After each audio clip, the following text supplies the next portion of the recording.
Welcome back to life stories with Gayathri Arun. Life stories with Gayathri അരുണിൻ്റെ ഇന്നത്തെ episode എടുക്കുന്നത് nail it by Gayathri അരുണിൽ ഇരുന്നുകൊണ്ടാണ്. ഒരു ഡ്രീം കം ട്രൂ മൊമെൻ്റ് എന്നൊക്കെ പറയാവുന്ന ഒരു മൊമെൻ്റാണിത്. നെയിലിറ്റിൻ്റെ ഇങ്ങനെ ആദ്യത്തെ പ്ലാനിങ് നടക്കുന്ന സമയത്ത് നമ്മുടെ ക്യാമറ സുമൻ പറയുന്നത്, ചേച്ചി നമുക്ക് നെയിലിറ്റിലിരുന്ന് എടുക്കണ്ടേ, അതിന് പറ്റിയ ബാക്ക്ഗ്രൗണ്ട് ഒക്കെ സെറ്റ് ചെയ്യണ്ടേ എന്നൊക്കെ. ഇപ്പോൾ ആ ഒരു മൊമെൻ്റ് എന്താ പറയുക, സത്യമായിരിക്കുകയാണ്. അങ്ങനെ ഫൈനലി നെയിലിറ്റിൽ ഇരുന്നുകൊണ്ട് നമ്മളൊരു എപ്പിസോഡ് ചെയ്യുകയാണല്ലേ സുമൻ? ഓക്കെ, സോ ഇന്ന് ഒരു ഹോം ടൂർ എന്നൊക്കെ പറയുന്ന പോലെ ഒരു നെയിലിറ്റ് ടൂർ നമ്മൾ പ്ലാൻ ചെയ്തിട്ടുണ്ട്. ഒപ്പം ഒരു വാക്ക് ത്രൂ മെമ്മറി ലെയിൻ എന്ന് പറയുന്ന പോലെ ഈ ഒരു യാത്ര കൂടെ നിങ്ങളോട് ഷെയർ ചെയ്യാനുള്ള ഒരു എപ്പിസോഡാണിത്. So once again welcome back. നെയിലിറ്റിൻ്റെ ഓപ്പണിംഗ് ഡേയുടെ അന്ന് വന്ന് കുറേ ഓൺലൈൻ മീഡിയ എന്നോട് ചോദിച്ചൊരു കാര്യമുണ്ട്. ഇത് കുറേ നാളായിട്ടുള്ള ഒരു പ്ലാനാണ്, എത്ര വർഷത്തെ ഒരു പ്ലാനിങ് ആണ് ഇതെന്നൊക്കെ. സത്യം പറഞ്ഞാൽ കുറച്ച് മാസങ്ങളുടെ ഒരു പ്ലാനിങ് ആണ് nail it by Gayathri Arun. ഈ തോട്ട് വന്നത് ഒരൊറ്റ ദിവസം കൊണ്ടാണ്. അതായത് ഒരു ദിവസം ഇങ്ങനെ നെയിലിൻ്റെ സർവീസസിനെ പറ്റിയിട്ടും ഇവിടെ അവൈലബിൾ ആയിട്ടുള്ള സലൂൺസിനെ പറ്റിയിട്ടൊക്കെ സംസാരിച്ചുകൊണ്ടിരുന്നത്. അപ്പോൾ ഞാനും എൻ്റെ കസിൻസും കൂടെ സംസാരിച്ചുകൊണ്ടിരുന്നപ്പം ഞാനിങ്ങനെ ചുമ്മാ പറഞ്ഞു, ചേർത്തലയിൽ ആക്ച്വലി നല്ലൊരു നെയിൽ സലൂൺ എന്ന് പറയാൻ ഒന്നുമില്ല, എക്സ്ക്ലൂസീവായിട്ട് നെയിലിന് വേണ്ടി ചെയ്യുന്ന ഒന്നുമില്ല. അപ്പം എൻ്റെ കസിൻസിനോട് ഞാൻ ചോദിച്ചു, നമുക്കൊരെണ്ണം തുടങ്ങിയാലോ, ഞാനൊരെണ്ണം തുടങ്ങിയാലോ എന്ന്. ആ ഒരൊറ്റ എന്താ പറയുക, ആ ഒരു ടോക്കിൽ നിന്ന് ഉണ്ടായതാണ് ഇന്നിപ്പോൾ ഞാനിരിക്കുന്നത് ഈ nail it by Gayathri Arun. First എൻ്റെ ഒരു മനസ്സിൽ ഇതൊരു നെയിൽ സലൂൺ, എക്സ്ക്ലൂസീവ്ലി ഒരു നെയിൽ സലൂൺ എന്നുള്ളതായിരുന്നു എൻ്റെ പ്ലാൻ. പക്ഷെ അത് പിന്നീട് ഡെവലപ്പ് ചെയ്ത് ഇവിടുത്തെ, അതായത് ഈ ലൊക്കാലിറ്റിയിലുള്ള ആൾക്കാരുടെ റിക്വയർമെൻറ്റ്സ് ഒക്കെ അറിഞ്ഞ് എല്ലാം വന്നപ്പോഴാണ് നമ്മൾ എന്നാൽ ബാക്കി സർവീസസ് എല്ലാം ആഡ് ചെയ്യാം എന്ന് തീരുമാനിക്കുന്നതും അങ്ങനെ ഇതിപ്പോൾ സംഭവിച്ചതും. അപ്പോൾ നെയിലിറ്റിൻ്റെ തോട്ട് ഞാൻ ആദ്യം ഷെയർ ചെയ്യുന്നത് എൻ്റെ ഹസ്ബൻഡിനോടാണ്, അരുണിനോടാണ്. അപ്പോൾ അരുൺ പറഞ്ഞു, നല്ലൊരു ഐഡിയ ആണ്, നിനക്ക് കുറച്ചുകൂടി നീ എൻഗേജ്ഡ് ആവും. പക്ഷേ ബിസിനസ്സുകാരി ആവുക എന്നുള്ളൊരു ചിന്ത എനിക്കില്ലായിരുന്നു. എനിക്ക് ഒരിക്കലും പറ്റാത്തൊന്നാണ് ബിസിനസ് എന്നുള്ളതായിരുന്നു എൻ്റെ ധാരണ. പക്ഷെ ആ തോട്ട് അരുണിനോട് ഷെയർ ചെയ്ത് കഴിഞ്ഞ് ഞങ്ങൾ ഈ ഒരു ബിൽഡിംഗ് വന്ന് കണ്ടതാണ് എല്ലാത്തിൻ്റെ ഒരു തുടക്കം.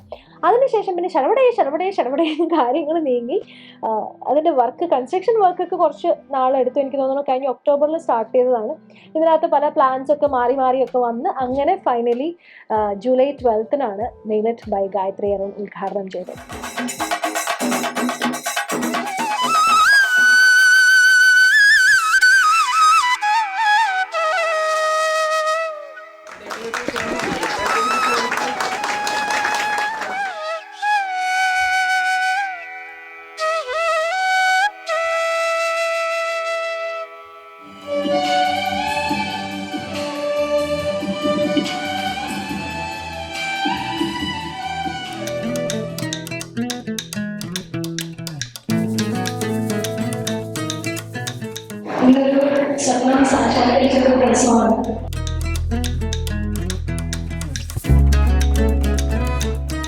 ഇന്നത്തെ സാഹചര്യത്തിൽ ഈ വനിതാ സംരംഭങ്ങൾ ഉണ്ടായിട്ടില്ല എന്ന് പറഞ്ഞാൽ അത് ഒരു രാഷ്ട്രം കൈവരിച്ച നേട്ടത്തിന്റെ ആദ്യത്തെ ലക്ഷണമാണ്.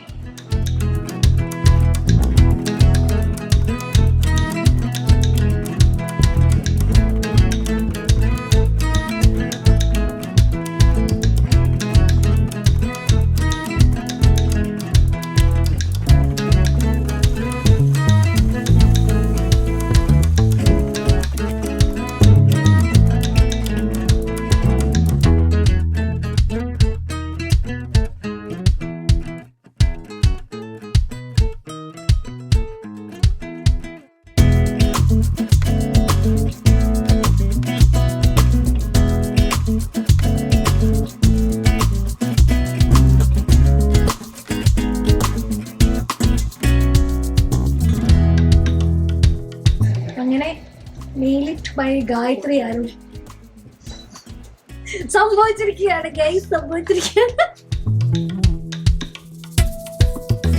ഒന്നും പറയില്ല.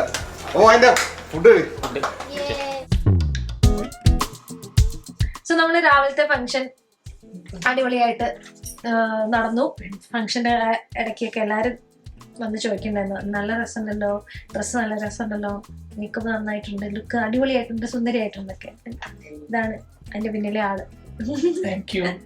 മുകേഷ്. ഇപ്പൊ നമ്മള് ഒരു സെക്കൻഡ് ലുക്ക്, ഇന്നിപ്പോ വൈകിട്ട് കുറച്ച് ഗസ്റ്റ് ഒക്കെ വൈകിട്ട് വരുമെന്ന് പറഞ്ഞു. അപ്പൊ ഒന്നാമത് സാരി ഉടുത്തോണ്ട് നടക്കുന്നത് അത് ഭയങ്കര ഒട്ടും കംഫർട്ടബിൾ അല്ല. അതുകൊണ്ട് ഒന്ന് മാറ്റി പിടിക്കാമെന്ന് വിചാരിച്ചിട്ട് ഈ ഒരു ഡ്രസ്സിലേക്ക് വന്നു. ഒരു അനാർക്കലി, ഒരു ചുരിദാർ, ഇതും പ്രയാൺ എന്ന ഡിസൈൻസിന്റെ തന്നെയാണ്. അപ്പൊ നമ്മൾ അതിനൊരു ലുക്ക് മാറ്റി പിടിക്കാം.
ജൂലൈ 12 ഓപ്പണിംഗ് ഡേറ്റ് എന്നുള്ളത് നേരത്തെ തന്നെ സമയം നോക്കിയിട്ടൊക്കെ ഫിക്സ് ചെയ്തിട്ടുണ്ടായിരുന്നു.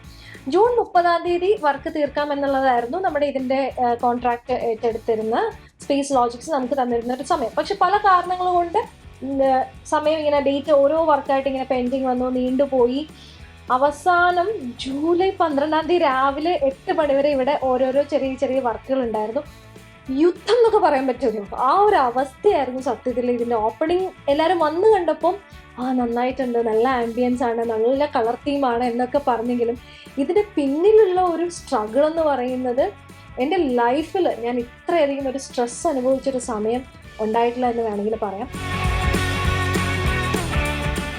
ഈ കലാശക്കൊട്ടെന്നൊക്കെ കേട്ടിട്ടുണ്ടോ? ആ ഒരവസ്ഥയാണ് ഇവിടെ. 2 ദിവസം കഴിയുമ്പോൾ പ്രവർത്തനം ആരംഭിക്കേണ്ട നെയിലിറ്റിൻ്റെ അവസാന മിനുക്കുപണിയിലാണ്. എല്ലാ പണിക്കാരും ഇന്നുണ്ട്. ഫൈനൽ ക്ലീനിങ് നടന്നുകൊണ്ടിരിക്കണോ, final electrical work, painting works, പിന്നെ ടൈലിൻ്റെ ആൾക്കാർ, AC പണിക്കാർ എല്ലാവരും ഇന്നുണ്ട്. അപ്പോൾ ഇന്ന് ആക്ച്വലി ഒരു കലാശക്കൊട്ടാണ്.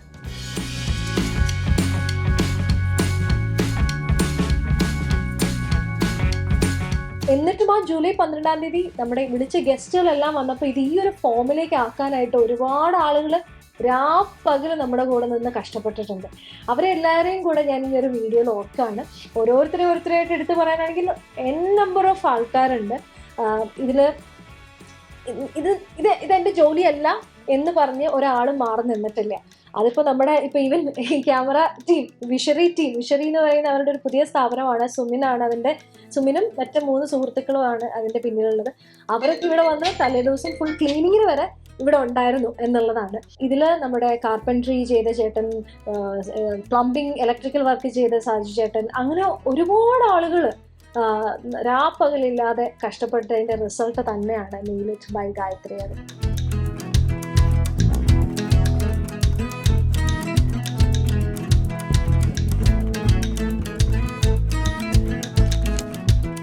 ഒരു യൂഷ്വൽ സലൂൺ കോൺസെപ്റ്റിൽ നിന്നൊക്കെ മാറിയിട്ട് ഒരു റിലാക്സിങ് ഫീല് തോന്നുന്ന ഒരു കളർ ടോൺ നമുക്ക് പിടിക്കാം. ഇവർ രണ്ടുപേരാണ് നമ്മുടെ നെയിൽ ടെക്നീഷ്യൻസ്. ഇത് നമ്മുടെ ഒരു ഹെയർ ട്രീറ്റ്മെന്റ് റൂമാണ്. ഇത് നമ്മുടെ സ്പാ റൂം. സോ ഇതാണ് നെയിലിറ്റ് ബൈ ഗായത്രി അരുൺ.